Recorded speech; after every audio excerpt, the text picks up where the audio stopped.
Hello there, friends. This is Spencer Michaud, and today we're going to be talking about the new moon in the third decan of Virgo. I hope that you're doing well out there and having a good Friday afternoon. Just chilling out in early September afternoon here.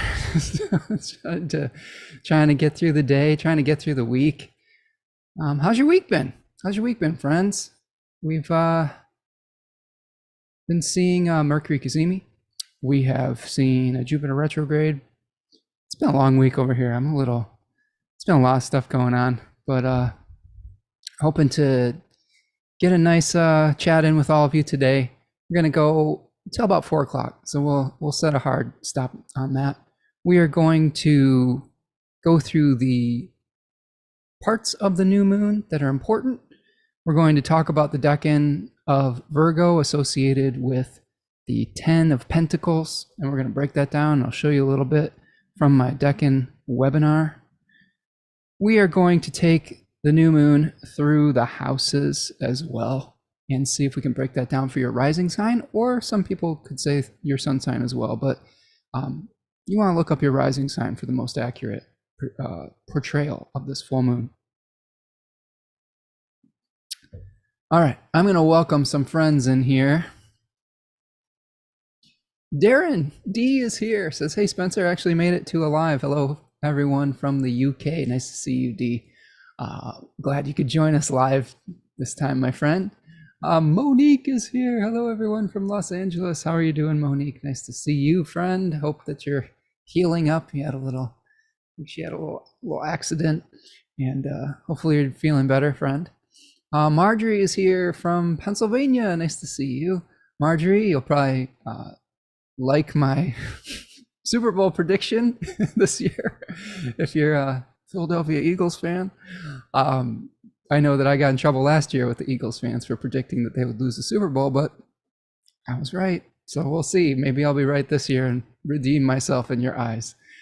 Monique says, this week sucked ass. Well, I can't disagree 100% with that, Monique. There were some challenging moments for everyone, I think, this week, myself included, but there were some shining moments too. So there's some ups and some downs. We live in this roller coaster of life, and we're trying to all figure it out one day at a time. Dawn says, hey, everyone from Mobile, Alabama. Our heat wave finally broke, and we felt a cool breeze today. Very nice. Nice, Dawn. That's good. Yeah, we have cooler weather here today also. Hopefully you can hear me okay with the audio and everything. I do have my fan going, but we're in the 70s today instead of the 90s and earlier in the week, it's so hard to sleep with that. I live in, a second story of a home where we don't have central air, and we've got these little crappy window units, and it doesn't always help.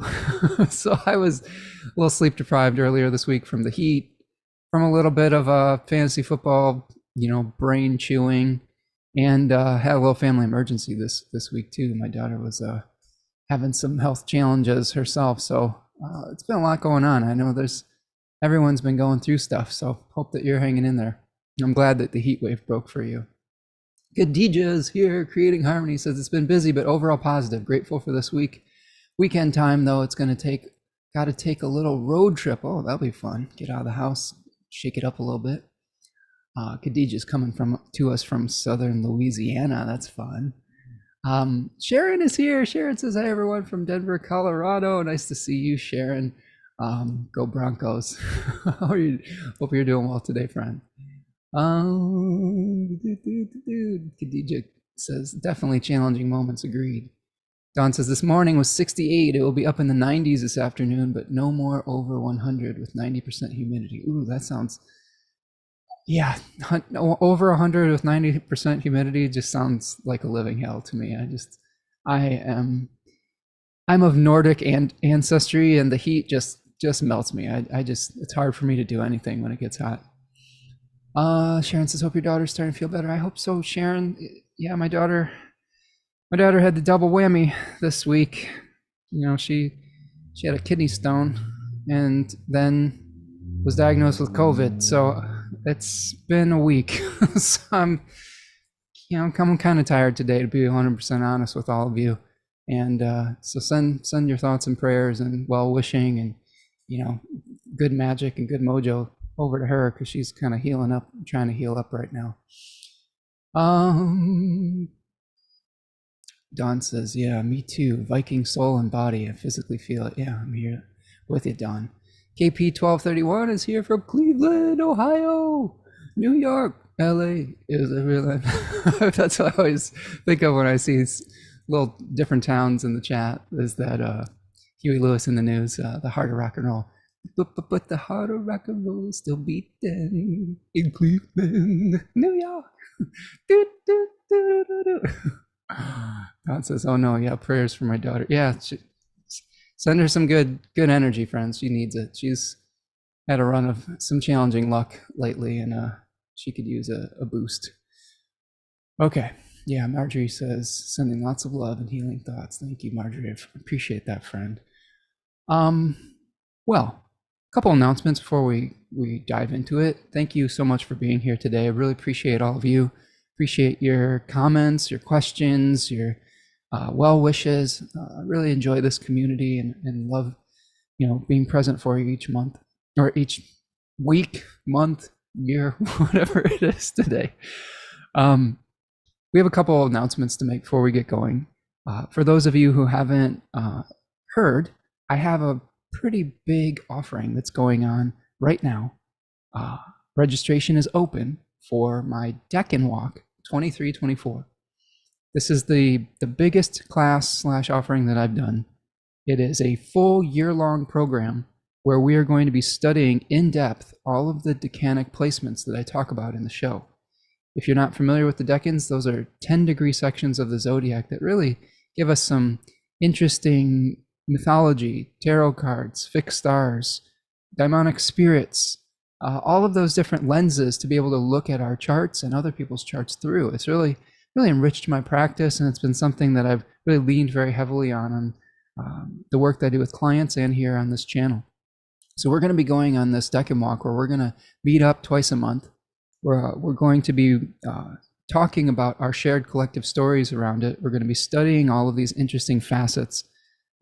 All 12 of my Deccan webinars that I did, 3 hours a piece, going over all these integrative divination things, are going to be included in the price of the class. They're going to be part of the learning experience. There's going to be a PDF workbook that you're going to be able to work through, a Deccan flashcards to help you learn. I just hope that you'll join us for this. It's going to be really exciting. It's going to be really fun. We've got some really cool people signed up so far. Payment plans are available. Just reach out, send me an email at spencermichaudastrology@gmail.com. Monthly payment plans are available. If you're looking at the year-long cost and hiccuping a little bit, we can split it up into payments to make it more palpable for you. Easy for me to say. But yeah, hope you'll join me for that. Reach out. Would love to go on that journey with all of you. For those of you who want to study the Decans piecemeal, I have my Decans of Virgo webinar on sale for 20% off until the end of Virgo season, which is September the 23rd. So check that out as well. That can be found on my website, spencermichaud.com. And finally, there's a really fun giveaway that is going on right now from my partner's business, magical business, Third Coast Mojo. For those of you who aren't familiar, my partner Tanya Andrews has a magical business where she creates all sorts of wonderful oils, petitions, bath salts, soaps, all of these types of things that are magically elected and help bring down some of the energy that we talk about in the show into your life. Like, they're also very remedial. So if you're having challenges with a particular planet, these oils and whatnot can help mitigate some of those challenging aspects that you may have in your chart or that you may have going on by transit. She makes really beautiful stuff. She's really committed to it, and I really enjoy the work that she does. So she is having a giveaway on Instagram. So check her out at Third Coast Mojo on Instagram. Like the post. Sign up for her newsletter. She has a new newsletter. And you will be instantly entered in a giveaway for some of, like, a gift basket of her awesome products. She's also allowing people to tag a friend in that post to give you extra chances to win. So check that out. You can find a link to the Instagram in the description of this video, or just check her out at Third Coast Mojo, either on Etsy, and the giveaway is going through Instagram. So I hope you'll take advantage of that. I'm wearing her stuff every day. Like I've got Mercury and Virgo on as we talk today. I've got some Jupiter in Pisces stuff down on my feet, which Pisces rules the feet. I just love it. She's great. And she really cares about the work that she does. So support her. All right. Those are the announcements that I have. As always, I am available for readings. Reach out at spencermichaud.com if you need guidance with your transits, with your mythological story, with your natal chart reading. I also do astrological tutoring. I really enjoy teaching. So check that out as well. Finally, one last announcement. If you want to make a material donation to the work I'm doing here today, there's a little $ in the chat.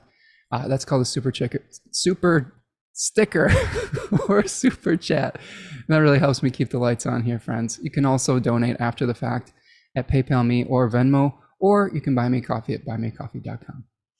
All right, let's do this. I'm going to go back through the chat, see if I missed any more chats. KP says, nice. Huey Lewis. Yes, love Huey. And the news. Sending positive healing vibes for your daughter. Thank you, friend. I appreciate that.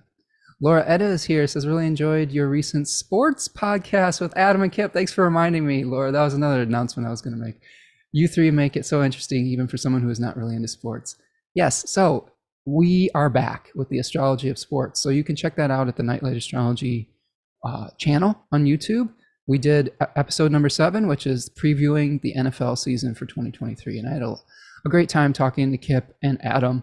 And we talked fantasy football. We talked most valuable player for the league. We talked Super Bowl. And I gave my Super Bowl prediction. So you can check that out over on the channel, Nightlight Astrology. Yeah, I appreciate that, Laura. I do have fun doing that. My brain is really analytical, if you couldn't tell from being here on the show. And football and fantasy football give it another thing to chew on every once in a while, sometimes for good or for ill, and we'll talk about that today. But for the most part, I find it enjoyable, and I'm learning how to pace myself, how to have a healthy balance between the things that I love doing and the responsibilities that I have to work through. It's just hard sometimes. You love something, especially if you have some Leo placements. Sometimes you dive in head first, and you just get so passionate about things. And then you combine that with with a Virgo stellium that I have in my chart. And it's passionate about analyzing minutia and details. So you can imagine all the strategizing that goes on. But I try to have fun with it. Last year was my first year playing, and I have a general idea how it goes now. And I think I'll be less anxious about it and try to just have more fun with it. Carol says, hey, Spence, thanks for helping me through Virgo season. Well, I hope to do my best for you today, Carol.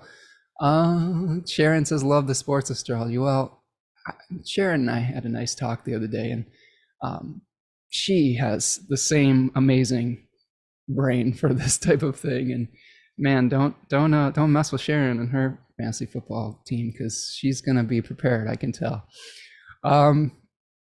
Dawn says, I was watching it prior to this event, wishing you guys would do hockey. That would be awesome. Yeah, that's tough, Dawn. I think the challenge is this. The three of us have our own wheelhouse for certain sports. And it's, for me personally, I know quite a bit about football. I know a good deal about basketball. I'm sort of lacking in my baseball and hockey knowledge. I know almost nothing about soccer or football if you're international. But I know the big names. So it would be disingenuous if we pretended like we knew hockey, because none of us watch it, you know? And honestly, I don't think any of us are really super into baseball either. Doesn't mean I don't like baseball. It just means that there's 162 of those games. Like, we're already like investing an enormous amount of time in football once a week, you know? So for me, it's just like, there's just so many games that if I got invested in that, I'd never get anything done. And sometimes you just have to draw the line. But I think I might try to do a hockey Stanley Cup prediction potentially, if we're still doing something around that period of time. So we'll try to get something for you, friend. Sharon says, I wish I'd come out before the fantasy draft. Yeah, I've been angling for those to come out a little sooner. It's not for a lack of effort on my part, Sharon. So, but it's not my channel. So that's all I'll have to say about that. Prudence is here. Hello, Prudence. Nice to see you, friend. Dawn says, just playoffs, but but all you really need are the big players and the coaches using your technique. That's true, Dawn. That's true. If you aren't familiar with the predictions that I've made on the astrology podcast, the sports astrology podcast, I use a South Node and technique to predict with the coaches to predict the winners of the championship games. So I've been pretty successful over the last year or two here. I've correctly predicted the Super Bowl about 6 months in advance of it, before the playoffs even started. I correctly predicted the World Series last year, and I was pretty darn close with the World Cup. I was off by one. My prediction was Croatia, but Croatia made it to like the Final Four, but we can't win them all. So yeah, check that out. Let's see. Okay, friends. So go check that out on Adam's channel. And I love talking sports, so you guys are gonna get me down the sports rabbit hole, but let's talk some new moon in Virgo. Dawn says, make me some money, Spencer. Yeah, this is the other thing. Please, for the love of God, do not take my advice for gambling purposes. That is my disclaimer, is that this is for entertainment purposes only, and you know, I don't want to be responsible for you winning or losing a bunch of money. I, of course, want abundance for you, but at the same time, I try to just have fun with it. And if you choose to use that advice to do that, that's on you. But again, it's for entertainment purposes only, and that is my legal disclaimer for you. Because again, I'm not going to be right all the time. I'm batting probably about 80% right now, which isn't bad. But you know, well, I'll take a little help that we can get, right? Don says, I'll be good, but I'm going to use the hell out of it. Okay, Don. All right, Don. Well, let me know how it turns out for you. Monique says, what if I do gamble with your picks and cut you 10%? Well, like, now we're getting into some shaky ethical territory, but you can send me money if you want, Mo. You can just make a donation on the channel. You don't have to win money to do that. So if you like what you're hearing today and you want to support what I do, hit that donation button. Or Monique, sign up for the Decanic Walk. I'd love to have you come with us on that journey. So that would be great. And looking forward to working with a lot of you. Okay, friends, let's talk about this new moon. So I'm going to pull the chart up, and you all are trying to get me past my 2-hour mark today, aren't you? I made a commitment to myself. Gosh darn it, that I am going to do these within 2 hours now, and I have to focus. Mo says, Dawn is my people. Yeah, the two of you are you're the rabble rousers here. So friends, we have had quite a week, right? You know, a few of us, oh, Dawn, thank you for the super sticker. I appreciate you. That's my cut, right? That's my cut in advance of you gambling on my advice. That's funny. I appreciate you, friend. So we are coming off a week where we had one of the benefics stationing direct Venus and the other benefic stationing retrograde. We also are still dealing with Mercury in its retrograde phase, although at this new moon, Mercury will be slowly beginning to station direct, and it will station direct the day after the new moon.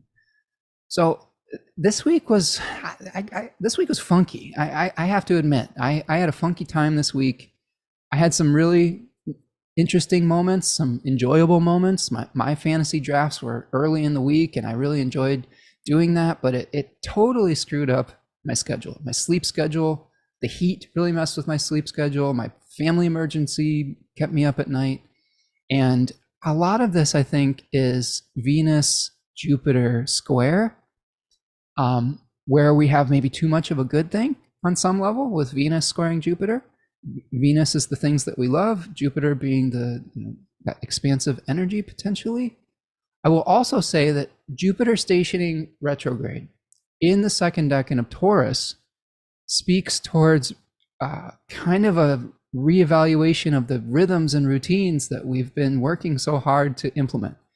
My personal Time Lord for the year, which is you find that by finding your annual perfected house, which is every year you're at your birthday, you have a different house that is activated.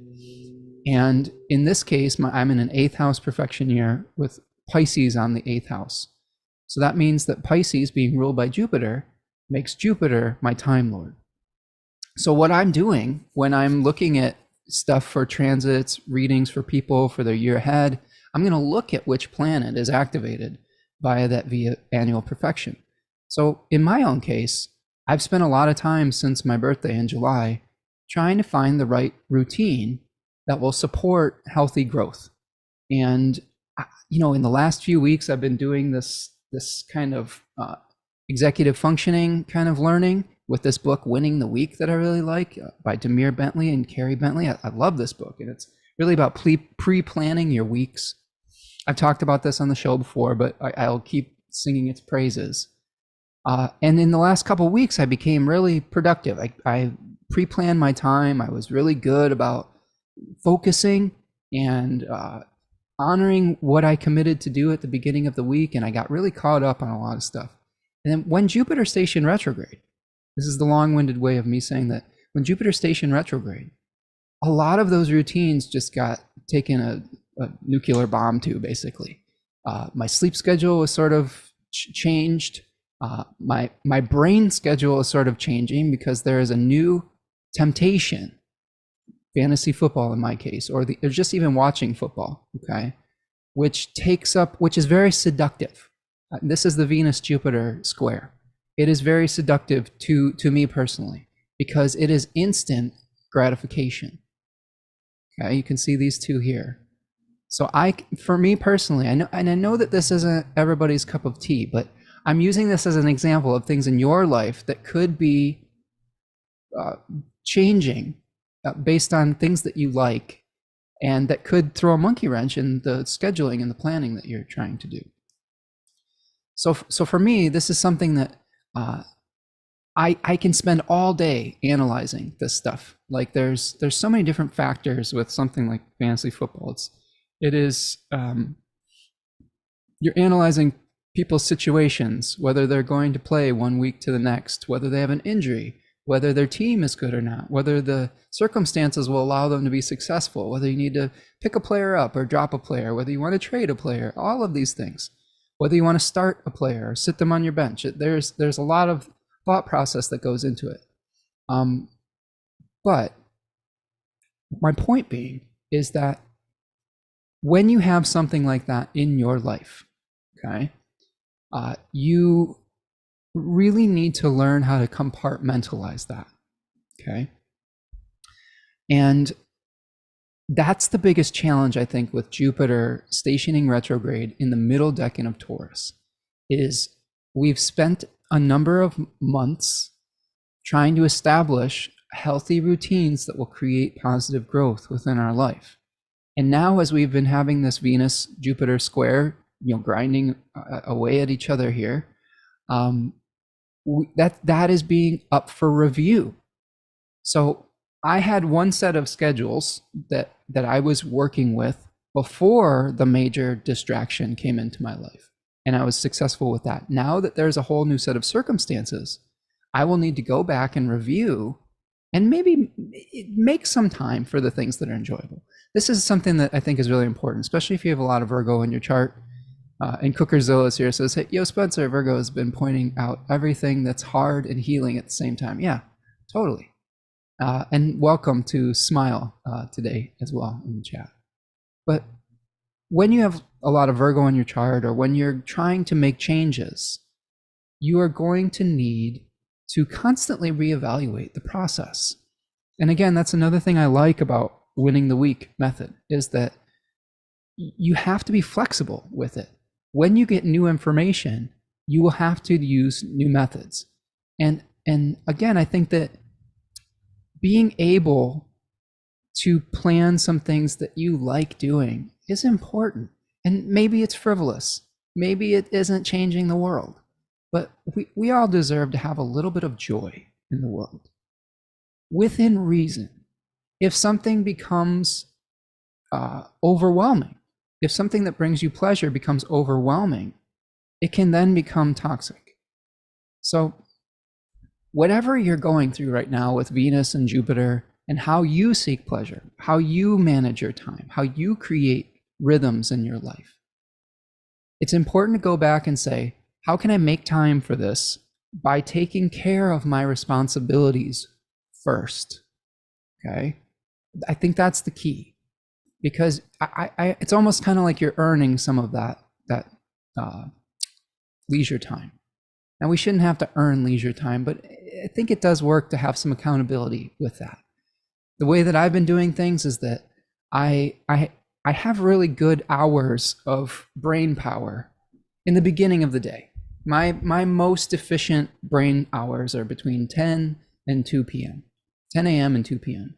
So I schedule the really labor-intensive thinky work around that period of time.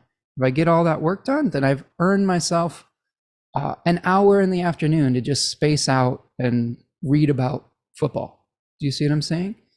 And sometimes if I don't get my work done, I will have to go and do more work during those later hours. But I think it's important to have a healthy balance.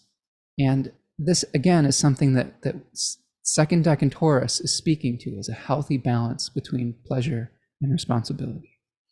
So this is one part of our new moon in Virgo 3. And this has been a theme of this last week that we will continue to have to work through, because those two planets have been squaring off with one another for quite some time. Now, if we go through, Cookerzill's got some nice comments here. Appreciate your self-help journey. So much info out there. One can only read so many habit books. Astrology is here for us to learn about ourselves. Yeah, amen. I think that we all are going to go on certain journeys of trying to improve ourselves or trying to work through our challenges. And we're not all going to be able to have the same inputs, right? And by sharing those things, that will help us to help each other, right? So we're looking at this new moon. This is on September the 14th, 2023, 9:39 p.m. Eastern Daylight Time, which is a Thursday.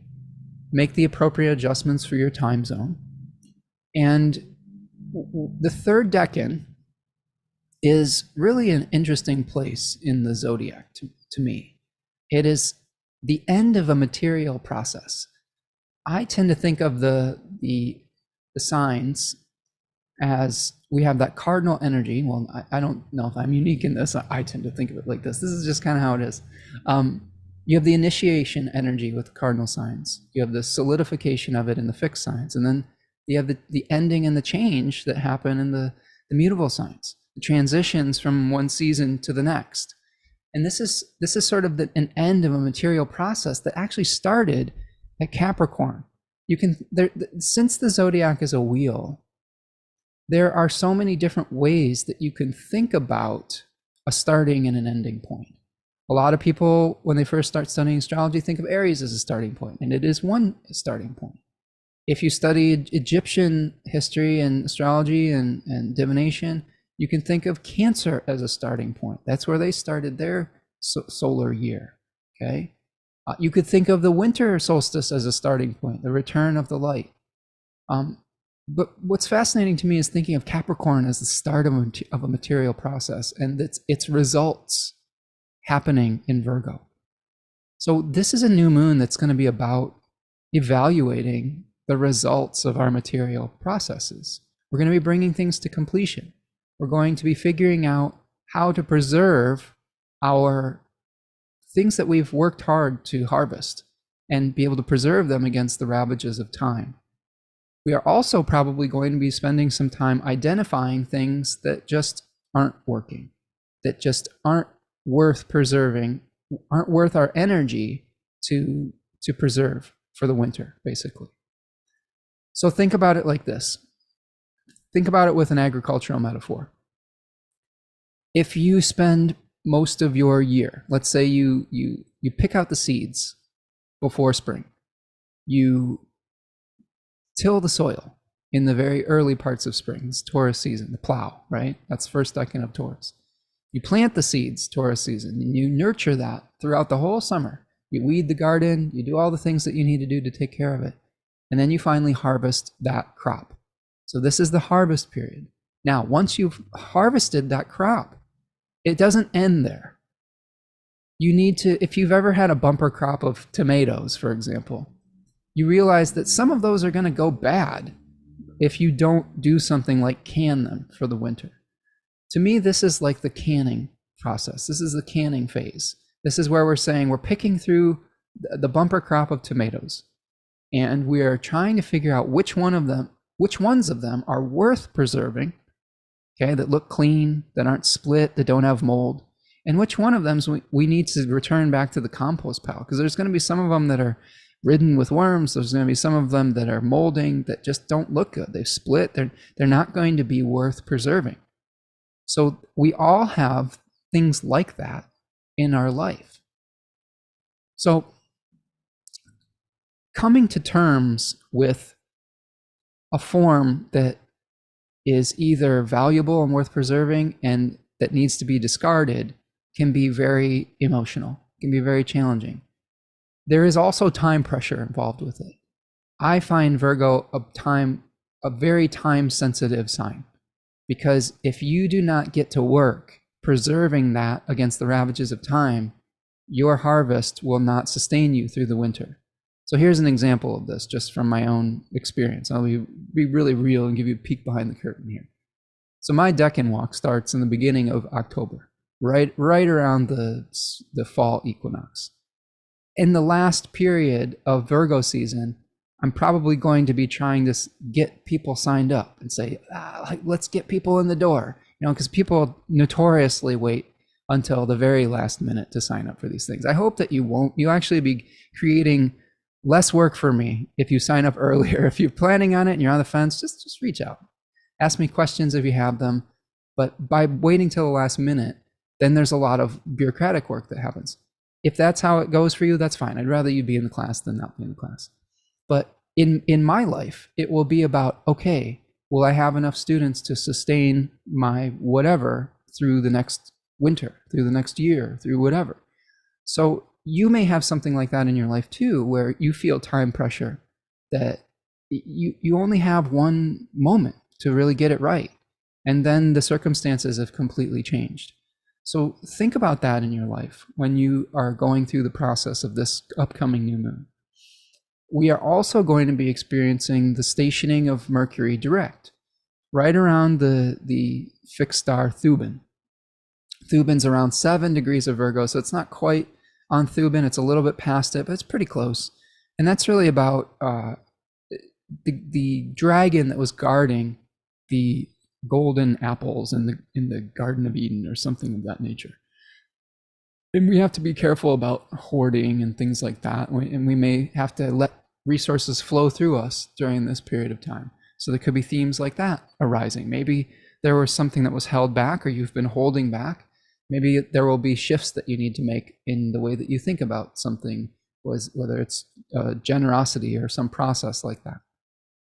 The new moon is also going to be on a fixed star called Denebola. And Denebola is in the constellation of Leo. Now, I had someone on Instagram this week kind of try to have a gotcha moment with me about the sun being in Leo instead of Virgo. And I think that he was looking at a constellational zodiac, and which in that case, the sun is technically in Leo. But since we are Western astrologers, we use a tropical zodiac, which is based on the spring equinox, the point of equal light and darkness at the beginning of spring. And then we have an equal division of the 12 signs overlaid over top of that moment.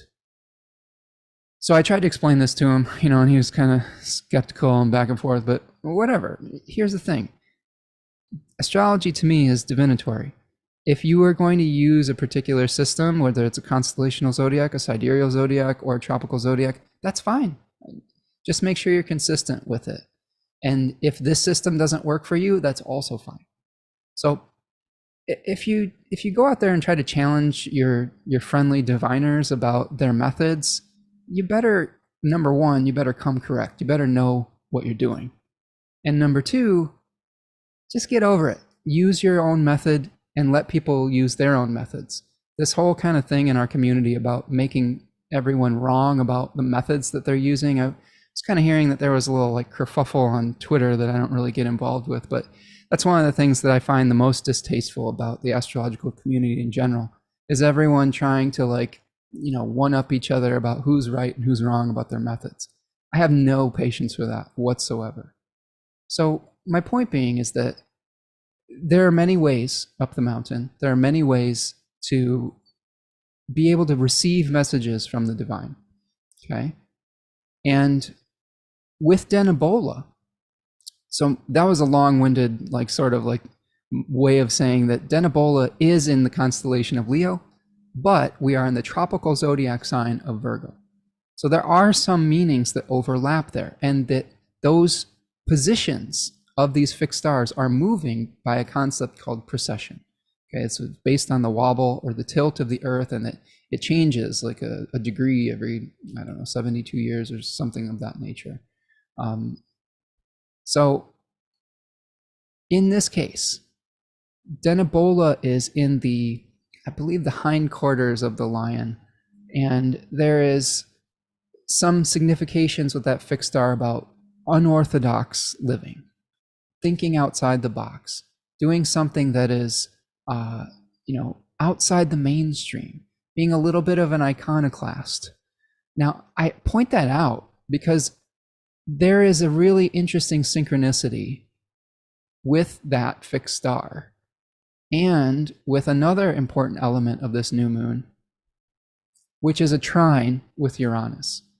So one astrologer that may study only traditional astrology and doesn't even use the outer planets may glean the same type of message from Denebola, the fixed star that's on this particular new moon, as someone who mixes in some modern techniques like the outer planets, such as myself, with the trine to Uranus, which we could also say may necessitate unorthodox new methods, trying to figure out how to do something in a way that hasn't been done before, that may shake us out of our ruts and routines and things of that nature.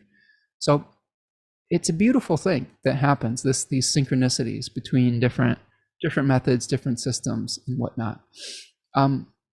So the trine with Uranus, we are probably going to have to get real about the way that we're dealing with some things that are outside of our control. As I've been learning these new executive skills things, like through this book, Winning the Week, right? One of the things that has really stood out to me is that they build in adjustment for when things don't go exactly how you plan. In the past, that was really difficult for me, where if I made a plan and and in my 12th house sun and Mercury like life, the plan doesn't always go how I hope it would. I would get really upset. I would get really frustrated. I would get like angry, sad, depressed, and it would sometimes be difficult to recover from that. And it's been quite instructive learning a system that builds in space for the inevitable ups and downs and unexpected things in life. So what I think could be happening with Uranus in the third decan of Taurus, a decan that really does speak to the power of nature, really that will humble us as human beings. So I find with Uranus and Taurus, much of the significations that have come from that have been challenging weather events, climate events, droughts, floods, plagues. All of those things can be, you can hand that over to the third decan of Taurus. Also, that decan speaks to what do you do when you've made a mistake? What do you do when something doesn't turn out the way that you hoped it would? How do you repent for your mistakes. You know, there's a spirit in that decan called the Litai, who offer up repentant prayer for people who have made mistakes due to their rashness, or sometimes even just through no fault of their own, right? So it could be foolishness, it could be through your ignorance. All of us have blind spots about things. All of us are still in process of growing and changing. So by this new moon being trined to Uranus, this is a really important opportunity for us to get really real about what has worked and what hasn't. How have you been growing over this summer? What types of things over the summer do you want to keep in your life? What types of systems have you been reevaluating as Mercury has been retrograding through Virgo, through the Virgo area of your life? How is it connected to the Gemini area of your life? Because Mercury is the ruler of both Virgo and Gemini. I find the retrogrades of Mercury in Virgo to be very instructive. It's not always fun, but it is dignified. There is value in being able to reevaluate how you do something. Now, all of that is overlaid on the backdrop of an opposition to Saturn in Pisces.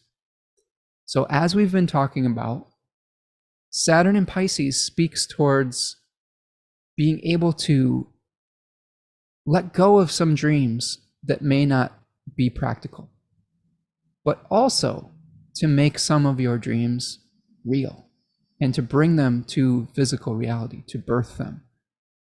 It also, especially in the first decan of Pisces, speaks towards the mythologies that you are crafting your life around.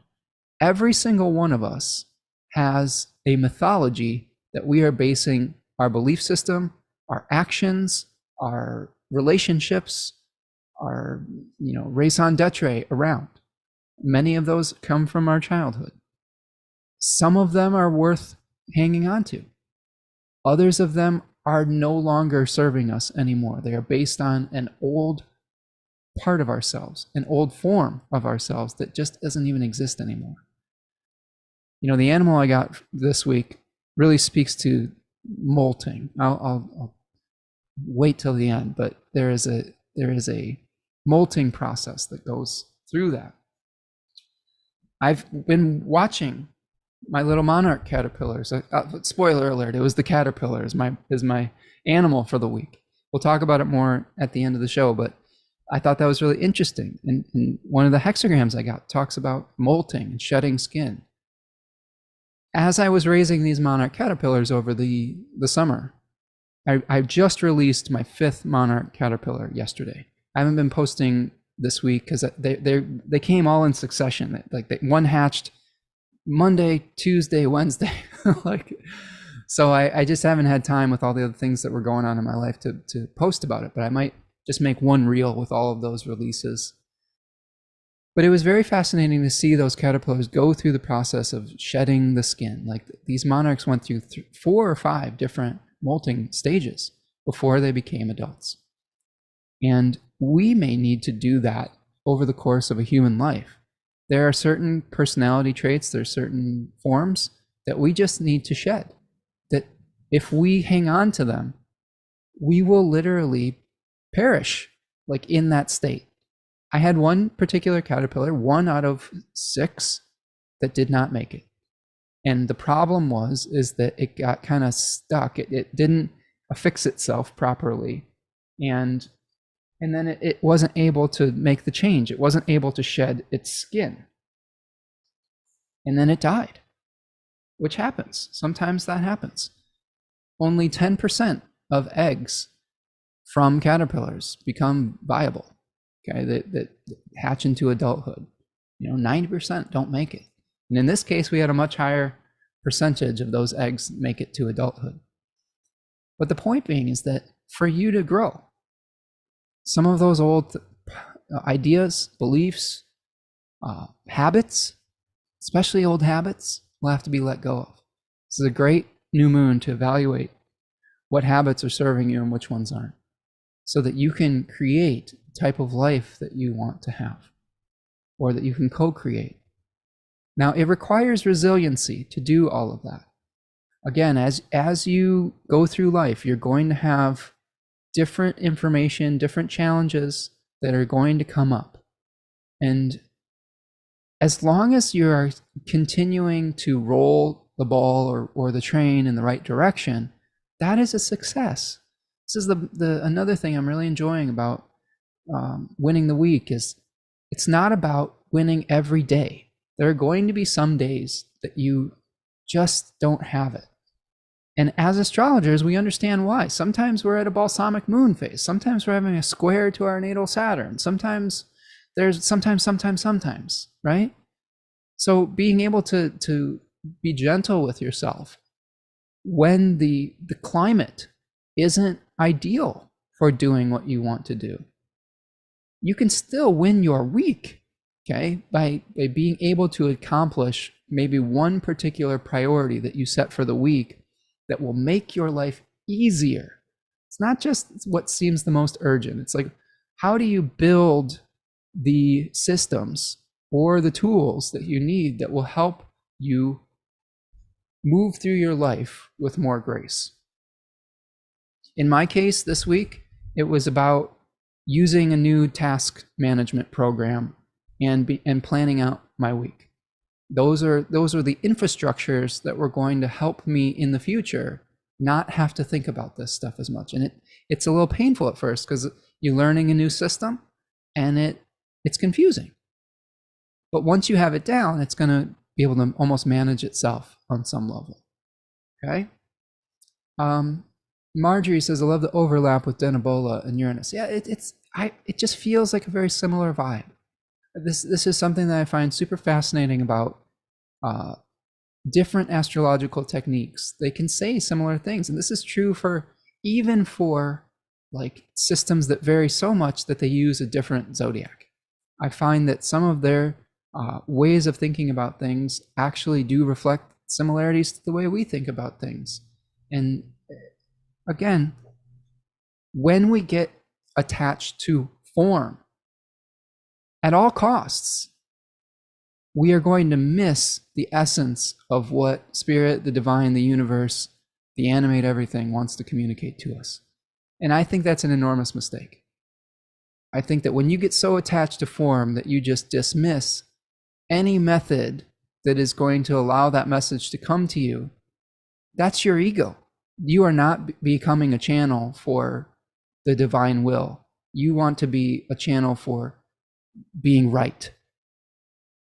So at this new moon, let go of the need to be right and embrace what needs to come through you as a channel, okay?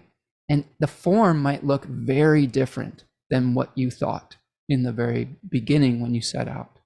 And that's okay, okay? That is okay. We're all changing. These forms, these bodies, they will decay. We will have to let go of them. We will have to let go of an image that we had of ourselves. And this is part of the thing about aging gracefully, is being able to embrace every stage that you are at, every form that you are at, without self-deprecating, without feeling guilty, or without like hating the way you look in the mirror or whatever. It's just a waste of energy. And I've been guilty of this. I've been guilty. I like to tell the story of when Venus, who is at its fall and at its maximum degree of fall in this decan. You know, Venus wants to hold things together. It wants to unify. It wants to harmonize. It wants to create beauty. This decan is really coming to terms with old age, passing on a wealth of wisdom and resources to the next generation, letting go of things that aren't really viable anymore. It's very similar to the third decan of Scorpio as well. But when Venus was near her maximum degree of fall, I made this crazy hair oil because I was getting nervous about my hairline receding. It isn't that bad, but at the time I was like, oh no, I gotta stop this, right?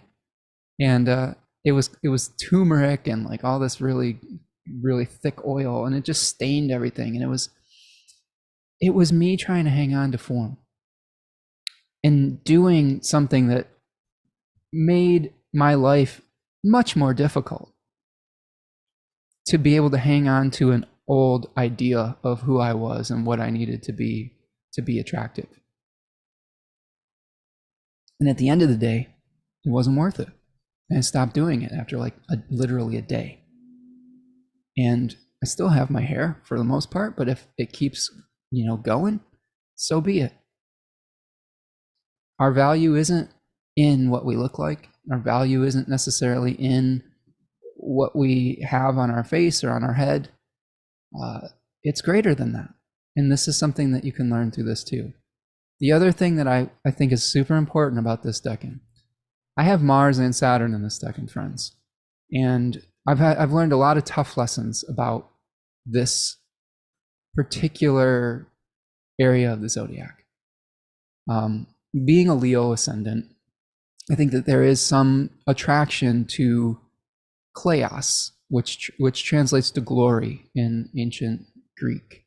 So being able to live on in eternity, to leave a legacy, to endure like the sun endures, its consistency. There are some Leo folks out there, I'm thinking of this Brian Johnson blueprint guy who wants to cheat death.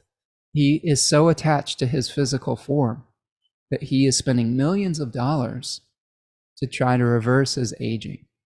Now, is it going to work? I doubt it. Maybe for a little while, but to me, that form is going to decay, and he's going to have to let go of it. And I learned this the hard way too with my mother. My mother was a really vivacious, communicative, youngish person, even into her 60s, right? Very youthful. And overnight, she became an old woman after having a severe stroke and an aneurysm after being diagnosed with cancer and having a double mastectomy. She had a surgery, and then shortly after that, a blood clot gave her an aneurysm. And she became very, very debilitated overnight. It was very, very hard to watch that and to see someone whose form had been so vital. And I had to come to terms with the fact that even though her form was frail, that her spirit was still strong, that she was still the same person or essence inside. And this is something I pray and hope that you all will consider and reflect upon on this particular new moon, is that you can't avoid death in various parts of your life, that you have to come to terms with the temporalness of this life and this body. But that can really shift you towards an amazing amount of gratitude. It can shift you towards appreciating the people, the relationships, the joys, the pains, all of it. It can shift you towards that gratitude with an intense way. It's so worth it to be able to teach what you've learned to another generation, to be able to do something that's meaningful to you, to enjoy it along the way as well. Now, one of the things I've also experienced with this decan and with some folks that have something on this general area is a lot of them will beat themselves to death if they feel like they haven't contributed something grandiose to the world or to time. I have news for you. The divine, the universe, the animate everything does not care about scale. Let me repeat that. The divine does not care about scale. You can change the world or leave a legacy for 100,000 people, or you can change one person's life. You can do something grandiose out in the world, or you can do something by changing your family lineage or healing some generational trauma between you and a child or something of that nature. That's just as much value as saving the world, quote unquote, just as much, in my opinion. So the other thing that Virgo teaches you is that no task, no grace should be beneath you, should be too small. There is beauty in you washing the dishes as an act of kindness for your significant other. There is beauty in you taking your kids to school every day. Those are heroic acts that not everyone is capable of doing, and it can change someone's life. So humility is part of this. It takes someone who is humble to understand that that is a truth, because we get fed this myth of grandiosity in this culture. And sometimes we measure ourselves via scale with other people. Some people just, they were meant to do things on a different scale. That doesn't make them better than you, right? It doesn't make you any less than. So I hope that that's something that you'll internalize with that. Dawn says, mortality is a hard lesson to come to terms with, but the energy never dies. We are always. Yes, I agree with that. I agree. It's been hard. It's been, like I said, it's been a lengthy lesson for me to learn that through some really, really traumatic suffering. But yeah, I feel that more and more each day. Sharon says, yes, this Leo Sun, Moon, Venus is definitely having trouble with aging, 55. And I know part of it is fear of death and loss of youth. You're not alone, Sharon. This is we live in a culture that, for better or for worse, overvalues youth, overvalues, perfection, and somewhat discards us at a certain age. But that doesn't have to be the way it is. We don't have to buy that narrative. We don't have to participate in the perpetuation of that narrative. We can make the changes that we need to by valuing ourselves at every stage, by not allowing the prevailing messaging of advertising or whatnot to permeate our consciousness, okay? And you can change that by your own actions. And yes, it is definitely especially harder for women in this particular culture, because they have arbitrarily put a shelf life on women's value in Western civilization and culture, which is really tragic and needs to be shifted. And I think it is shifting. I will say that there has been a lot more acceptance on like social media of the aging process. There are new types of inspirational models. There are people that are going gray and embracing that as a lifestyle choice. And so there are definitely, the tides are turning, I think. And if we can continue to make those changes as far as embracing our elder years, embracing and having value with the people that are going through these changes, and understanding also that we need to be of assistance as well when we're needed. If our forms are starting to fade, the community is going to help us to hopefully to thrive still. Marjorie says, that was so beautiful. Thank you for reminding us of the myth of grandiosity. Yeah, it's so true. And I was, and still sometimes fall victim to it. I sometimes have to learn how to have temperance in my life, balance. I think the other thing that I was talking with another Leo client friend is that sometimes we're all or nothing about stuff. We get excited and we want to just do it as big and as much as possible. And it's important to have healthy balance in your life. And the balance of scale is really important.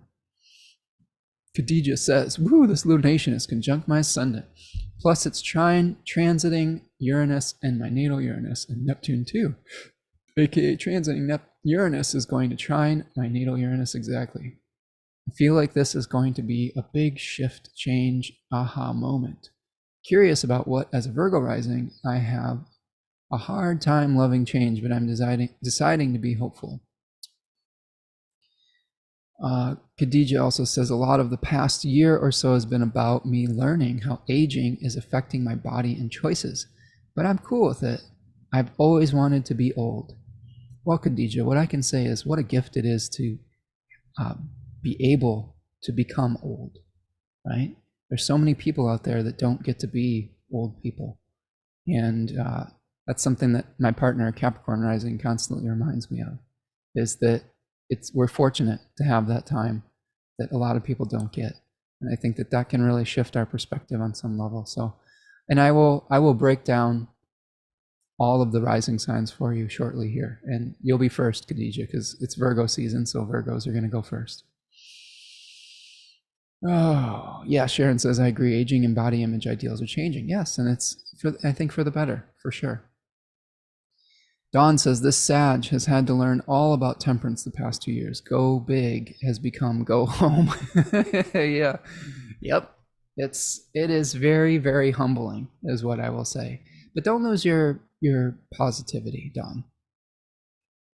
You can be humble and respect scale and temperance while still maintaining that hope and that inspirational quality as a Sag rising or sun. And for you Virgos out there, Virgo is a sign that is associated, I think, with a little bit of melancholy, sadness. And it's the melancholy that comes with the awareness of the ephemeralness of this life, with the anxiety of wanting to preserve something that is going to fade back into the collective. And oftentimes there's just a disappointment, a feeling of disgust at those changes, at the how would I describe it? The disgust is sometimes coming at disappointment in humanity's inability to live up to some kind of spiritual ideal as well. And I've had this in the past myself. And again, it's really, your life can function a lot better when we start to let go of that. But there's an escapist quality to Virgo too. There's a lot of almost wanting to escape this reality on some level.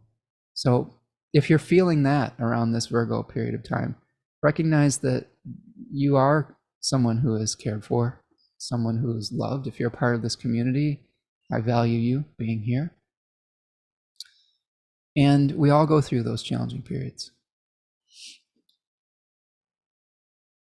Khadija says, exactly. Aging is a blessing. Aging is equal to living. Yes, exactly. Life is a gift. Dawn says, not at all, not ever, just listening more. Yeah, okay. Yes, we're all working through the lessons that we need to learn, right? Okay, a couple other features of this new moon.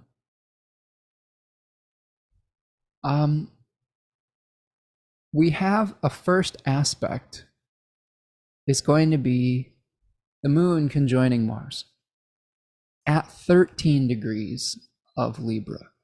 Okay, so this is going to happen a few days after the new moon.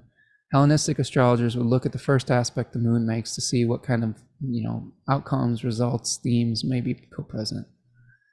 Well, thank you, Khadija. I value you too, friend.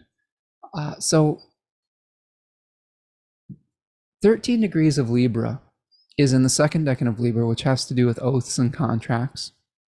It has to do with a fixed star called Algorab, which is related to Corvus the Crow, who was given a sacred task by Apollo to fill the cup, which is, the cup is the constellation was called Alkes, which is in this third decan of Virgo at 23 degrees Virgo. And Corvus the Crow failed in his task to fill the sacred cup. He was given that divine purpose, but he failed because he got distracted by earthly delights, by figs and all these shiny things. So one thing I will say is, if you're feeling something that you need to pass on as a legacy, if you have some work to do that's important, that's time sensitive, very important to try to eliminate distractions. Okay, I can feel this in my own bones and body. I have a lot of work to do, but I have a very shiny object in sports staring me in the face that hasn't been there all summer. So how do we get through those shiny objects that seek to distract us? Again, I think it's important to have balance in your life. It's important to commit to the things that are important to you, that'll move the needle, while also not trying to go cold turkey on the things that bring you pleasure. That only leads to, in my opinion, to a rubber band slingshot rebound. So schedule it in, though. Schedule in the good stuff. Schedule in the responsibilities. And that will help you to maintain that balance and not get distracted. Like, try to take productivity in little chunks, okay? If you can focus for 25 minutes, then take a break and do something that you like, but then return to it. Like, you'd be surprised at how much you can get done in those small little chunks of time where you shut the phone off. You set up your environment to bring you success. So, for example, if you know that you get on all the social apps, turn an app lock on, where you can only see certain apps for a certain period of time. If you know that you get distracted by, I don't know, what are other examples of distractions? For me, sometimes it's just like snacks and stuff. So I will make sure that I eat a healthy meal, so I don't feel like I have to eat all these snacks all the time. Okay. And your mileage may vary with whatever your distraction is, but set your environment up to allow you to have success.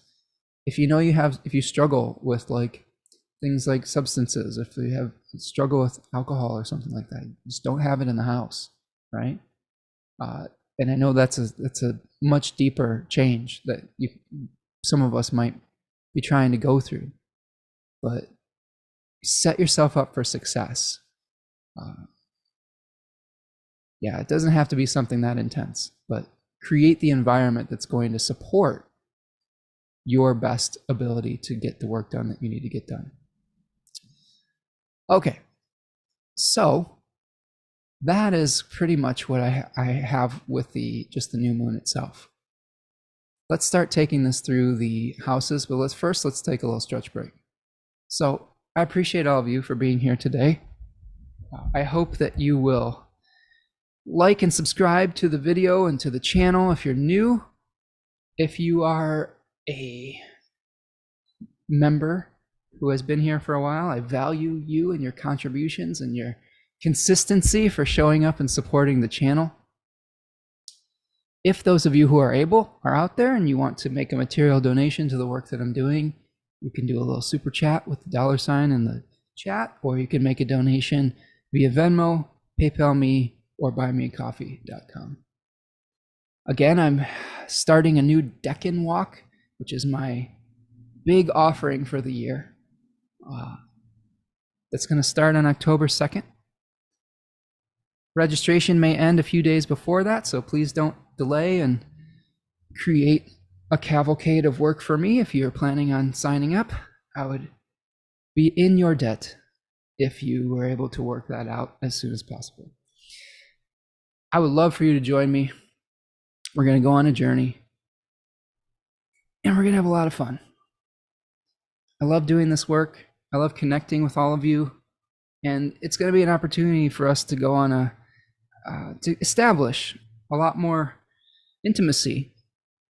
We're going to meet via Zoom twice a month, first and third Monday of every month. Even if you can't show up for the live program or the interactions, there will be a Discord where we can share observations. There'll be recordings available if you want to catch the replays, all sorts of options. So yes, stretch break time. Oof. I hope we're all able to get a nice rest and recharge this weekend. This week was long. It was a lot. My brain is tired. My body's tired. Hopefully, my daughter didn't give us COVID as we took her to the emergency room for her kidney stone. So, fingers crossed. Please send me some healing energy so that maybe we can avoid the worst of that outcome. I'm going to focus on health. I've been saying Orphic hymns in the mornings to Asclepius and Hygeia, the kind of the health the health gods and ancient Greek beliefs. And I think that's been helping. But we'll see. Sometimes there's certain things that are outside of our control, no matter what types of implementations we put into our life or how much we try to control life. Other times, sometimes life has its own plan. So Meredith is here. New moon falls on my 50th birthday. Well, happy birthday early, Meredith. Love your work and creating great, valuable content here on YouTube. Well, Meredith, happy birthday, friend. And that'll be a powerful new moon for you. It's going to be a great new start for you, for your passing on a legacy, for maybe reviewing how to manage your time and create healthy rhythms within your life. Luna Storm is here. Yeah, she says that I have a lot of shiny objects distracting me, and they hope that my daughter will improve quickly. Yeah, me too. I do too. She's a sophomore in college, and it seems like at the beginning of every school year she has something going on that slides her off track. She has a 6th house sun, so she's learning perseverance when fortune, the wheel of fortune, doesn't necessarily spin in her favor. So say a prayer for the 6th house folks in your life. It always feels like there's something that's pulling them away from completing something. But I will say, the lesson is in the journey, not the destination. And I think that that's one of the greatest messages of both the 12th house and the 6th house, is there's wisdom in the journey. Okay, friends, let's see if we can be true to our 4 o'clock stop time and talk about the rising signs. Sorry for being a little slow today. I'm feeling a little tired. But I appreciate you being here. I feel like when I'm a little bit fatigued, I turn into like Bob Ross. like the Bob Ross vibe. Oh, here we go. Here's a happy little planet. Here's a happy little trine. And here's love that guy. All right. So Virgo rising. This new moon is going to be in your 1st house. You may be experiencing a brand new start around your body. You may be having to come to terms with aging around this period of time. You may be having to accept the changes that are happening with your body. Maybe you need to do a different type of exercise routine or something like that to be able to be as healthy as possible as you age. I think that there's nothing wrong with that. I think that there is, we want to have the most quality of life possible as we move forward, the most quality years. We don't necessarily have to live forever, but we want to be able to be as functional as we can, I think, moving forward. It's not always in the cards. I mean, sometimes there's just situations that are completely out of our control, and we still have value, even if our bodies aren't functioning as efficiently as they did in the past, or as we hope they would. But this could be something where you're thinking about your own mortality, like potentially. There may be some distractions coming from your 2nd house with the moon conjoining Mars. And this could be some distractions with money and resources. Could be a broken contract or something of that nature as well that could come out as we move along and move forward. Jupiter and Uranus are hanging out in your 9th house, so this is an opportunity to really re-examine your belief systems around how you create rhythms and routines and abundance in your life. The square is going to come from Venus and Jupiter here, from the 12th to the 9th house. So just trying to balance out your need for solitude, your need for peace, with your maybe the movement that may be a little bit more public, with your belief systems, and trying not to self-sabotage too much. I mean, the good news for you, Virgo rising, is that Mercury is about to station direct in your 1st house. So things might start to move forward for you a little bit here. We do have Saturn in that 7th house there, like really trying to help us to release some of the old narratives, especially around our partners and partnerships. So be careful about that moving forward also. We didn't talk about it in like the breakdown of the new moon, but there is a loose trine between the new moon and Pluto. So there's sort of like this grand Earth trine happening if we include those outer planets. So we may be having to deal with things that we've repressed. We may be having to deal with some kind of bureaucratic structure in our life that isn't been working and that we've ignored, that needs to be examined now. And we have the unorthodox solutions, hopefully, at our fingertips to be able to make that progress. Okay, let's move forward. Oops. So Libra rising. Libra rising is having a new moon in the 12th house. It is probably bringing you probably a little bit of anxiety at this new moon. Sometimes when we have 12th house stuff going on, it's hard to relax. We may be feeling like retreating from the world. We may be feeling like we just want to curl up on the couch with a cozy blanket or a good book, something like that. Libra rising, where just the world feels like it's a little bit too much. So this could be a good time to reevaluate how you take care of yourself, how you retreat from the world. Anything that may be pulling you away from a sense of personal empowerment is up for evaluation around this period of time as well.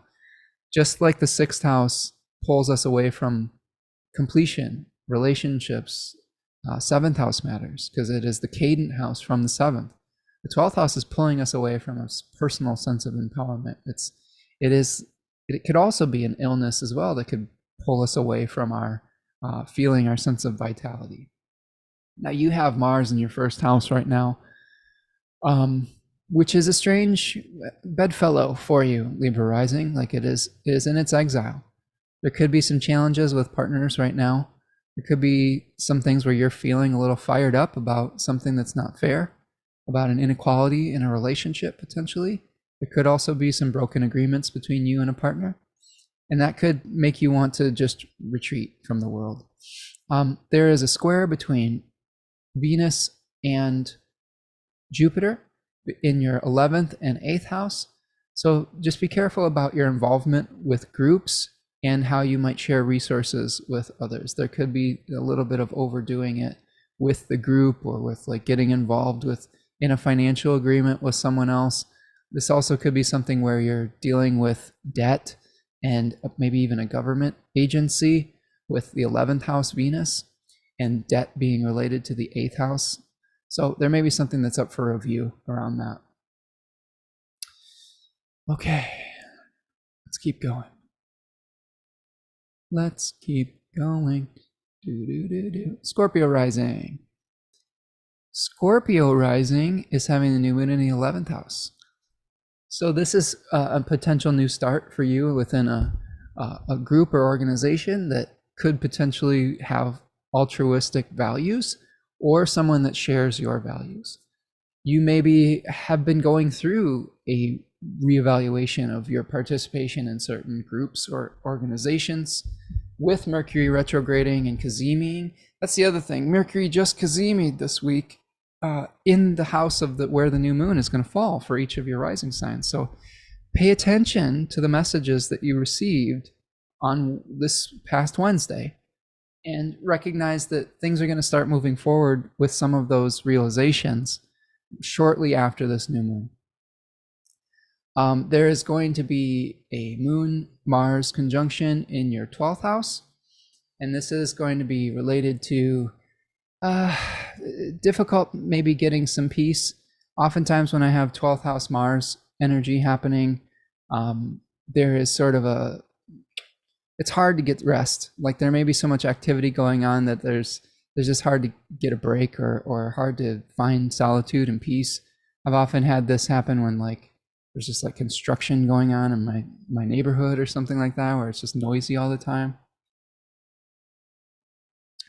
But be careful of something like that. You got to be able to pace yourself. There's a square between Venus and Jupiter in your 10th and 7th house. So this could be something where there's some positive movement in your career, but you have to balance that out with finding it, reevaluating your rhythms and routines with your partners in your life. So there may be some tension between that, but ultimately there's positive things happening as long as you reel in too much of a good thing. Okay. Let's keep going.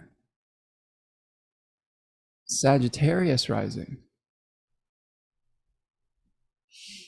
Sagittarius rising, you have a new moon in the 10th house. So Sag rising, if you've been, exploring different career options, new jobs, new public expressions, this could be a moment where you're planting the seeds for the next cycle. You've probably been reevaluating or had some realizations about some things that you'd like to do publicly. There may be something that you've been saying, oh, I need these skills to be able to figure out how to do this new job or something of that nature. You will be having a trine with this new moon to Uranus in your 6th house. So having a new, implementing a new method around how you work, your routines. Maybe there will also be some potential challenges where maybe you're dealing with an illness or something like that, where you're having to reevaluate your methods around how to heal from an injury or something like that as well. This also could suggest reevaluating the practitioner that you are working with. 6th house is also people that work for us. So people that you've hired, and you may be reevaluating your relationship with them. With the Moon-Mars conjunction shortly after the new moon, there may be some kind of broken agreement between you and a group or with someone that you share values with potentially. Could be some challenges or distractions from the group. There could be maybe a broken agreement with benefits that you receive from the government or something as well, because the 11th house is the second from the 10th house, the derived 2nd house, the money of the king. All right. I'm going to go quickly through this. My energy level today is not very high, so I'm sorry if I'm not going through everything in as much detail as in the past, but for me to get through all of them today, I'm just going to have to go a little quicker. Capricorn rising. Capricorn rising, you have a new moon in the 9th house with Mercury stationing direct in your 9th house. That new moon is trining the 5th house. So this could be a new time for your belief systems. Could be a seed planted for a long distance journey that you may need to take. You may be reevaluating your relationship to how you seek pleasure with trine to Uranus and a retrograde Jupiter in the 5th house.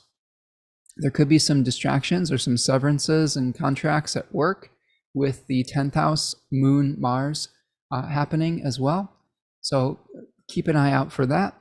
There may be something that is starting to move forward with a shared resource with Venus stationing direct in your 8th house, but there may be something where there may be some tension between your 8th house of shared resources with others and how you seek pleasure with 5th house. Could be a challenge with lending money or resources to a child or to somebody who is a dependent. There could be something where you're giving a lot of your energy to a young person in your life, and that could be a little disruptive potentially as well. Okay.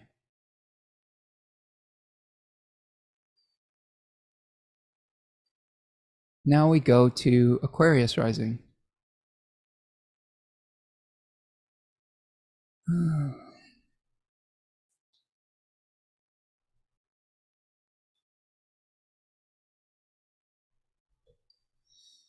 Aquarius rising, you have an 8th house new moon in the area of the chart that is associated with the resources of a partner, with legacies that happen after death, like inheritances, anything that happens after a completion of some sort. So this could be something where you're deciding how to pass on a legacy after someone has passed. There could be something where you are dealing with a new way of dealing with resources that you share with somebody else, since there's been a Mercury retrograde in this particular area. There is a trine with this new moon in your chart with the 5th house, Uranus and Jupiter. So there could be a need to reevaluate your methods about how you deal with your family.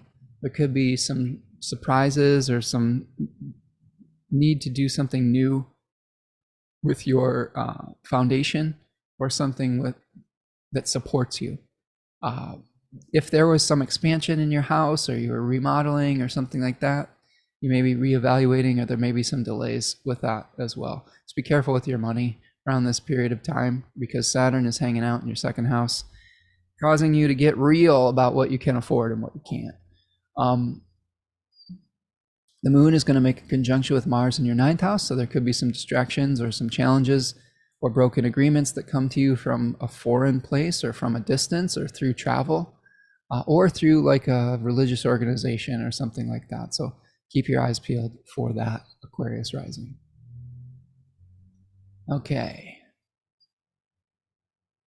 Pisces rising. Pisces rising has a new moon in the 7th house with a trine to Uranus and Jupiter in the 3rd house. This is a new moon in your house of partnership, on your house of bringing things to a celebratory conclusion. It's also a house of open enemies. You may be able to start to think about what forms you'd like to preserve and which forms you want to let go of within your relationships and partnerships. How can you bring something to completion?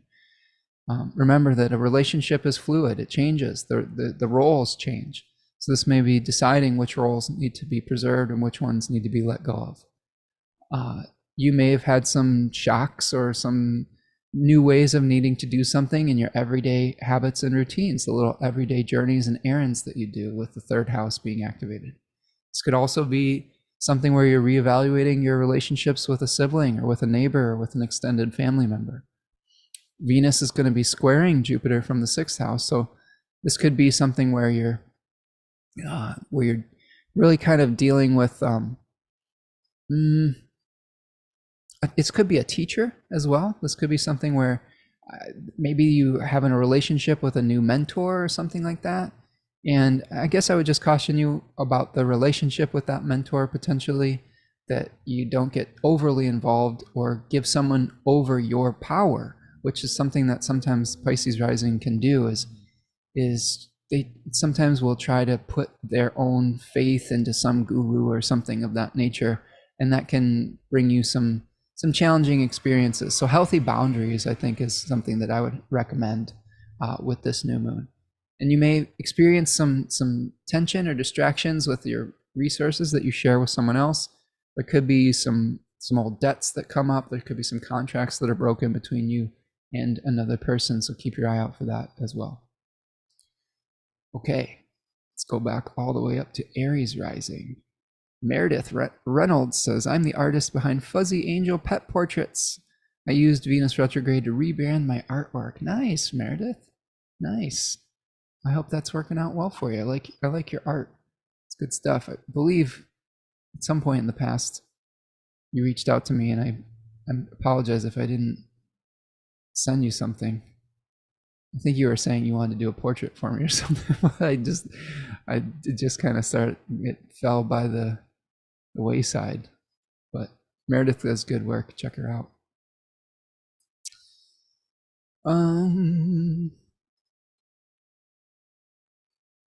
Aries rising. 6th house new moon. Making a trine to Uranus and Jupiter in the 2nd house. So 6th house new moon could be dealing with a health issue, dealing with an injury, maybe a healing process potentially. There may be some new start with the practitioner that you are working with, someone who does a service for you, like a doctor, a teacher, someone you've hired to do work for you. Just you may have to be really judicious about your own resources when that's involved as well, because there could be some some things that you'll have to examine with your budget to make sure that all that's going to be copacetic moving forward. There is a square between Venus and Jupiter in your second and your fifth house. Oftentimes, second, fifth house squares, sometimes that's another indication of money issues with a child. I have found this to be true, that if people have some intense squares, they always have some weird situation with resources with a child, or it can also speak to dealing with addictions sometimes. Like the second house is like the mouth. It's what we put into our body. It's what we consume. And if there's a square between something in the fifth house, something could become very, very attractive. Okay. So you want to make sure that you're practicing moderation around things of that nature as well. Oh, Meredith says my offer stands to pay it forward. Oh, thanks, Meredith. I'll have to reach out and we'll figure something out. I have two beautiful cats, and I love I love spoiling them and immortalizing them like through photographs. I'd have to find the right photograph. I think that was probably what stalled us, is me just trying to decide what photograph to send you of my beautiful cats. So, but thank you, Meredith. I appreciate that. Take care, Luna Storm. Thanks for stopping in today. Okay, so Aries rising, you've got Mars hanging out in your seventh house, which is also the ruler of your ascendant. So this could be something where, you may want to move forward with something in your life, but you're having to work with someone else's energy, and that can be really frustrating, since you probably enjoy moving forward on your own, under your own power, more often than not. There could be a broken agreement between you and a partner. There could be a distraction that comes from a partner. So keep your eyes peeled for that. Okay. Taurus rising. Taurus rising, you have a new moon in the fifth house, trining all the stuff in your first house. So this could be a new start for your kids, for the way that you seek pleasure, games of chance. This could be something where you are thinking about how to shift from one form to the next with your fifth house topics. Could be your kids growing up and like maybe needing to get them new clothes or something like that because they're growing out of the old ones, or having to let go of some habits because they're aging out of them. You may have to change your own personal routines and rhythms and try something innovative and be a little bit flexible about how that's going to work moving forward. Venus did station direct, which is the ruler of your first house, which probably feels better, but it's squaring Jupiter retrograde in your first. There could be something that comes up where you're having to be slowed down a little bit. I know our friend Mo in the chat, it's Taurus rising, luckily avoided a broken foot, right? And that's Jupiter. Maybe got lucky with that, or Venus stationing direct, but something that's slowing us down temporarily. But it could have been worse, I guess, is the vibe I'm getting from that. The moon is going to conjoin Mars in your sixth house. So Mars in the sixth house can also speak to an injury, right? It's an exiled Mars in the sixth. So Mars is in its joy in the sixth house, which does not necessarily mean that it's a good thing. It just means that Mars likes to be there and is really powerful. So something could come up for an injury or an illness that you may have to deal with. Try not to get too distracted by it. Make sure that if you are working with a practitioner, that you read all the fine print so that you don't have a contract disagreement or something like that as well. Again, the second decan of Libra has to do with oaths and contracts and commitments. So when Mars is there, oftentimes we'll see a breaking of a commitment of some sort. And with the moon hitting that, it's activated. Okay. Gemini rising. Gemini and the Jets. Do. Gemini. Sorry, I can't sing today. I'm too tired. Gemini and the Jets. I think my throat's starting to. I hope I stay healthy through this, friends. It would really suck after 3.5 years of not getting COVID. Just getting it from trying to help someone sucks. I'm getting a little annoyed thinking about it, to be honest with you. But So it goes. Please say some healing prayers for me and my partner and my body, and for our health today. So Gemini rising, 4th house, new moon. This is something where you might be experiencing a new start in your home, with your family, with your foundation, with your roots. You may be thinking about legacies that you want to pass on in your family, domestic situation. You may have to reevaluate the way that you retreat from the world, the routines about how you deal with some of your own repressed fears or challenges, or maybe issues of self-undoing. You have a square between Venus and Jupiter from the 3rd to the 12th house. So this could be something where something's finally moving forward, either with a sibling or with a daily habit or routine, an extended family member, but it may be creating some tension with your ability to take a time out and to rest. I often think that 12th house is related to sleep and liminal spaces as well. So sometimes there could be something going on in your neighborhood that's attractive. Like I'm thinking like a loud concert or something that makes it hard to sleep or something like that. Mars is in your 5th house, creating some tension, maybe with a child or with a creative project. You could be getting distracted by some things that seem attractive. It could be something where you're pursuing pleasure, but you want to make sure that you're honoring your agreements and your oaths, so that you don't disappoint people if they need you to step up. Your ruler of your ascendant, Mercury, is going to be stationing direct a day after this new moon. So it could be that you're finally getting some movement with a family issue, figuring out what needs to happen, how you need to organize your life to be able to move forward. Okay. Kate says, it sounds like it's time for a hot cup of tea, a fuzzy blanket, and a cozy spot in a podcast. A little R&R. I think I need that. I need to stop talking and just rest. But I got a couple more to go. Let's do it. Let's dig deep. Let's dig deep, folks. I'm telling that to myself.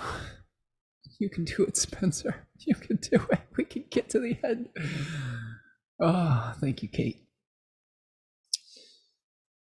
3rd house, new moon, if you are Cancer rising. So this could be a new start in a learning process. Could be a new relationship with a sibling or an extended family member. Could be something finally starting to move forward shortly after that. This new moon with Mercury stationing direct, helping you to understand how to move forward with an extended family member, a neighbor, something like that. Could be the start of a new learning process as well. So the 3rd house often represents like learning processes, early education. It could also be related to trusting your own intuition over an orthodox system. That's something that we see with the 3rd house being the joy of the moon. It is the house of the heretic, where you're trusting your own gut and intuition rather than following the rules. So that could be part of this as well. And keep in mind, with all of these I've been talking about, Denobola is outside the box, is unorthodox. So it's okay to be a little bit thinking outside the box this new moon. You have a trine between that new moon and Uranus and Jupiter in the 11th house. So this could be something where you're having to reevaluate how you interact with a group. There may be some new groups that you could be a part of, and you're trying to figure out how to work through your healthy routines, your balance with that. There could be even a little bit of a financial challenge, potentially Cancer rising, between a group endeavor that you're a part of and trying to figure out how to pay for it or something like that. That could be something. There may be a distraction or some sort of broken agreement in your 4th house related to your family, to your home, something of that nature. So be on the lookout for that as well, Cancer. And new moons and full moons are always extra important for Cancer rising, because the moon is the ruler of the 1st house. So you may be really thinking about your mortality or like what you want to preserve for the future. It could just be that you have a beautiful garden and you're trying to can a bunch of amazing stuff that you've been successful in growing. Okay, and finally, Last but certainly not least, Leo rising, myself included. So Leo rising, we, friends, are having a new moon in the second house, financial area. There's probably been some delays with resources coming in. Maybe you're offering a class that's going to start in October, wink, wink, and people are waiting to see if they have enough resources to sign up for it, which I hope that you will and encourage you to do so. And shortly after this new moon, things will start moving forward again. So it's okay to just relax. This will be a great time to figure out what kind of legacy and harvest that you're going to be reaping after a summer of work. Venus is in your first house, so it's been retrograde, so you've been really reevaluating some of your own values around your own body and persona and things of that nature, and it's making a square to your 10th house. So there's been a lot of expansiveness in your 10th house of your career, but now there is a reevaluation process of the routines that will help support that moving forward. And there may be some things that you have to atone for with the career, that you have to make some changes. That Uranus in the third decan of Taurus means that there's either some things that have been out of your control with the career thing that has been a little bit disruptive. Could be weather events or something of that nature. Or it could just be that maybe in the past you had something that you tried to achieve, and through going a little bit too quickly, now you're having to make up for maybe something that didn't work as well as you thought. So reevaluating that process as well. The distractions could come from your daily habits and routines with Mars in the third house and in Libra. Could be some broken agreements potentially with students. Hopefully not. If you've made an agreement for my Deccan walk, that you fulfill it. I'm just thinking out loud here. But also this could be like challenges with neighbors. There could be a new neighbor or something like that. There could be something where you are feeling distracted by things going on in your neighborhood or with siblings or something like that also. Okay, that is everything through the risings signs. I'm going to stop my share and let's talk I-Ching and animal. Okay, friends, thank you for bearing with me today and me being slightly low energy, but I appreciate you being here. I appreciate all the wonderful comments. Appreciate you liking and subscribing to the video. If you could do me a huge favor. I would also love for you to join me on the Deccan walk. And please, if you are late to the show here, go over to the Third Coast Mojo Instagram and check out the giveaway. My partner Tanya Andrews is giving away a gift basket of magically elected oils and herbs and other goodies for signing up on her email list and liking the post. So check that out. It's really good stuff, and I can't recommend her work anymore. So to tie up the loose ends for this show today, the animal I got was the caterpillar, which is interesting because I've been raising caterpillars. I've been understanding their life process a little bit more, and it speaks to hidden potential, transformation, delayed gratification, keeping your plans secret until they're ready to hatch. That's an interesting one, right? Sometimes when we're not fully formed yet, we need to protect ourselves and protect our ideas. Trust the divine timing. You know, a caterpillar has so much trust going into that final transformation. Their body literally dissolves. It's probably really painful, but we're trusting that in that period of dormancy, a beautiful butterfly is going to be forming and hatching after that. So you may have a little bit of a dormant period before the unfolding of your grandiose plan or of your humble and simple plan, which has just as much value. So trust your intuition potentially over others' advice as well. So this is something where your inner knowing is going to be really important. Remember, the caterpillar molts 4 or 5 times before it reaches its final form. So there may be a lot of changes that happen, and it might go through stages. Hexagram number 49 was what I got for this week. That translates to revolution, molting, transformation, Metamorphosis, out with the old, right? It's perfect. Those two things are aligning very synchronously as far as the animal and the I-Ching. So, and we talk about shedding old forms to be able to preserve essence. And it's changing the hexagram number 10, which translates to treading, conduct, circumspection, treading carefully. This hexagram talks about stepping on the tail of the tiger. You have to walk carefully with this one. It's about behaving in a way that is not going to put you in danger, like respecting the rules of being a guest in someone's house, or interacting in a way that is going to bring you success. And there's 3 changing lines. The first changing line says, when one's own day comes, one may create revolution. So this, very simply, this line is talking about the time's right for change. This is, all the elements are there. The time is right. By doing the work, the change is ready to happen. Line number 3 says, starting brings misfortune, perseverance brings danger.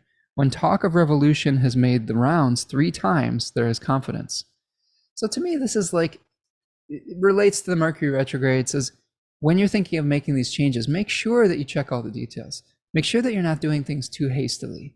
Make sure that you're slowing down and allowing each stage of the process to unfold, okay? If you go through things too quickly without evaluating exactly what you're trying to achieve, you can get yourself in a little bit of trouble. So slow down, let the process play out, reevaluate, keep reevaluating as you go. You can make a mistake in the beginning if you're trying something new, and that's okay, as long as you're continuing to examine what's working and what isn't. Line number 6 says, the superior person changes like a leopard. The countenance of the petty person is transformed. Setting forth brings misfortune. To remain persevering brings good fortune. So this one seems like it's contradicting some of the others, but the message in this is also simple. Once a change has happened, once you've gone through this metamorphosis process, try not to get too fixated on it being perfect. Oftentimes when we have a lot of Virgo energy, myself, I've experienced this. We'll go through a change, we'll do something, and then we'll constantly be thinking about whether we did the right thing, whether we did it as efficiently as possible, whether it was as perfect as it can be. A lot of that is a waste of your energy and time. Once you make the change, just be happy with the changes that you've been able to make without striving for this unrealistic ideal of spiritual perfection that is sometimes just isn't even possible in the physical world, because that can undo a lot of the good that you've done. I've done this with like trying to find the perfect thing to purchase. I will go through this agonizing process of evaluating all the pros and cons of like a computer or something, if I had to make a big tech purchase like that. And when I finally make a decision and it comes in the mail, then sometimes in the past I will be like, oh my God, I should have gotten this other thing. And that's just wasted energy. Let that go, okay? And that will help you to move forward with the changes that you need to make. Try not to beat yourself up over what the form looks like. Try to connect with the essence of what you're trying to achieve. So that, my friends, is what I've got for you today. I'm going to take one more look through the chat. Thank you so much for being here with me today. Kate says, my daughter and I had a hornworm we just let go. That's cool. They turn into these big, beautiful moths, don't they? Marjorie says, thank you for sharing your wisdom today. Well, thank you, Marjorie. Kate says, thank you, Tanya. That's really sweet with their giveaway. Yeah, check that Third Coast Mojo out. Super cool. Really excited about the work that she's doing and trying to expand what we're doing in her offerings with that as well.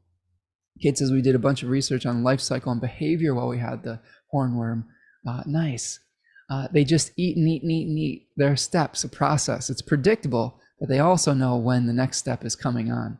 We could observe, there's clues and what to look for. Yes, exactly. Yeah, what I learned with raising monarch caterpillars is, yes, exactly. They eat, and then they kind of, when they're about to molt, they go still for a period of time. So there's wisdom in stillness before the change. There's wisdom in centering yourself before you go through that process of metamorphosis and transformation without doing it willy-nilly. So Monique is saying 2 hours again. Way to go, Spencer. See, I'm keeping my agreements with myself. How good does it feel when we set boundaries with our time, and we make an agreement and we stick to it. So just checking out some final comments here. Ultimately, we can't determine if the little creature still needed to eat a bunch or was ready to make its cocoon. Oh, yeah. Well, we learn as we do, right?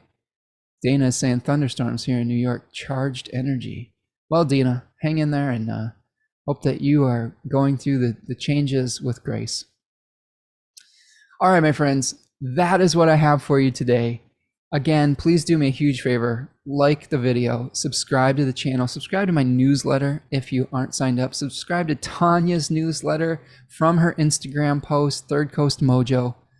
I always love spending time with you here today. Please send well wishes over to my lovely daughter and to us over here for good health and things of that nature, so we can hopefully avoid the worst here. And I hope that you and yours are experiencing good fortune and good health today as well. Remember, a little bit of kindness will go a long way. Be kind to yourself, especially during Virgo season. It's so easy to beat yourself up in Virgo season. Don't do it. It's not worth it. Recognize that your transformation and your growth is a process that's going to go in stages, and that's how we work with the rules of incarnation, as we allow it to happen. So again, be kind to yourself and be kind to others as well, and cheer them on their growth process, right? If someone's changing around you, that can be a little disorienting for you and for us, but it takes so much courage and bravery to go through that change, that the support that they need is what they need from you, rather than criticism or fear. All right, my friends, that's what I've got for you. I hope that you're going to have a wonderful afternoon and a great week moving forward, and I'll be right back here hopefully next week. So I'll see you then. Peace.